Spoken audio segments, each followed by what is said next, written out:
Pada masa Rasulullah Shallallahu Alaihi Wasallam, terdapat seorang sahabat bernama Abu Dujanah. Setiap usai menjalankan ibadah salat berjamaah subuh bersama baginda Nabi, Abu Dujanah selalu tidak sabar.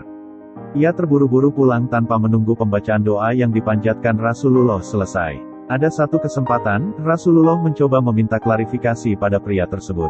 Abu Dujanah, apakah kamu ini tidak punya permintaan yang perlu kamu sampaikan pada Allah sehingga kamu tidak pernah menungguku selesai berdoa?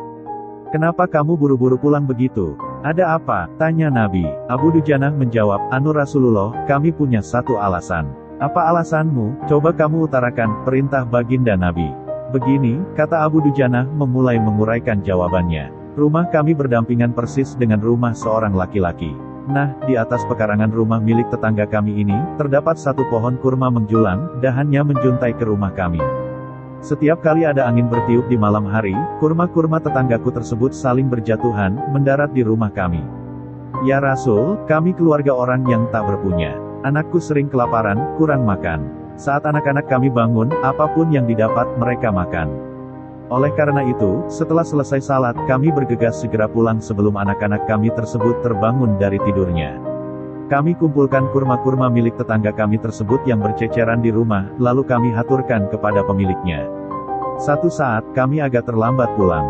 Ada anakku yang sudah terlanjur makan kurma hasil temuan. Mata kepala saya sendiri menyaksikan, tampak ia sedang mengunyah kurma basah di dalam mulutnya. Ia habis memungut kurma yang telah jatuh di rumah kami semalam. Mengetahui itu, lalu jari-jari tangan kami masukkan ke mulut anakku itu. Kami keluarkan apapun yang ada di sana. Kami katakan, nak, janganlah kau permalukan ayahmu ini di akhirat kelak. Anakku menangis, kedua pasang kelopak matanya mengalirkan air karena sangat kelaparan. Wahai baginda Nabi, kami katakan kembali kepada anakku itu, hingga nyawamu lepas pun, aku tidak akan rela meninggalkan harta haram dalam perutmu.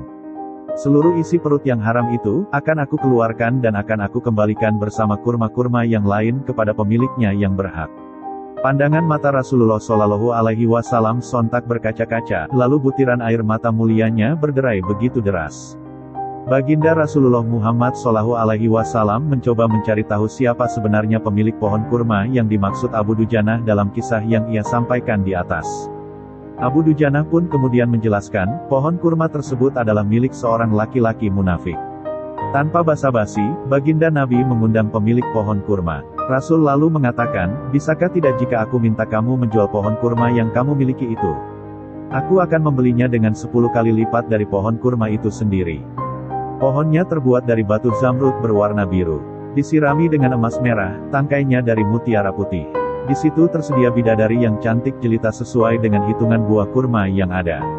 Begitu tawar Rasulullah Shallallahu Alaihi Wasallam. Pria yang dikenal sebagai orang munafik ini lantas menjawab dengan tegas, saya tak pernah berdagang dengan memakai sistem jatuh tempo.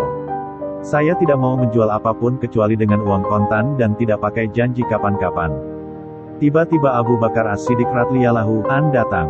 Lantas berkata, ya sudah, aku beli dengan 10 kali lipat dari tumbuhan kurma milik Pak Fulan yang varietasnya tidak ada di kota ini, lebih bagus jenisnya. Si munafik berkata kegirangan, oke, ya sudah, aku jual. Abu Bakar menyahut, bagus, aku beli. Setelah sepakat, Abu Bakar menyerahkan pohon kurma kepada Abu Dujanah seketika. Rasulullah Shallallahu Alaihi Wasallam kemudian bersabda, hai Abu Bakar, aku yang menanggung gantinya untukmu. Mendengar sabda Nabi ini, Abu Bakar bergembira bukan main. Begitu pula Abu Dujanah. Sedangkan si munafik berlalu. Ia berjalan mendatangi istrinya, lalu mengisahkan kisah yang baru saja terjadi. Aku telah mendapat untung banyak hari ini. Aku dapat 10 pohon kurma yang lebih bagus. Padahal kurma yang aku jual itu masih tetap berada di pekarangan rumahku. Aku tetap yang akan memakannya lebih dahulu dan buah-buahnya pun tidak akan pernah aku berikan kepada tetangga kita itu sedikit pun. Malamnya, saat si munafik tidur, dan bangun di pagi harinya, tiba-tiba pohon kurma yang ia miliki berpindah posisi, menjadi berdiri di atas tanah milik Abu Dujanah. Dan seolah-olah tak pernah sekalipun tampak pohon tersebut tumbuh di atas tanah si munafik.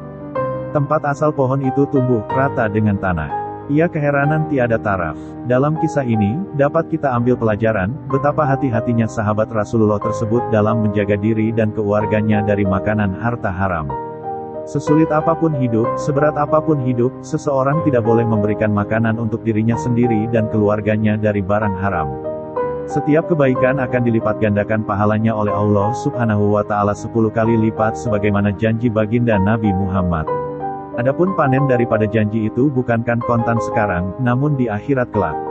Karena dunia ini adalah darus zari, tempat bercocok tanam, bukan darul hasad, tempat memanen. Kisah di atas disarikan dari kitab I'anatut Talibin karya Abu Bakar bin Muhammad Syata'at Dimyati.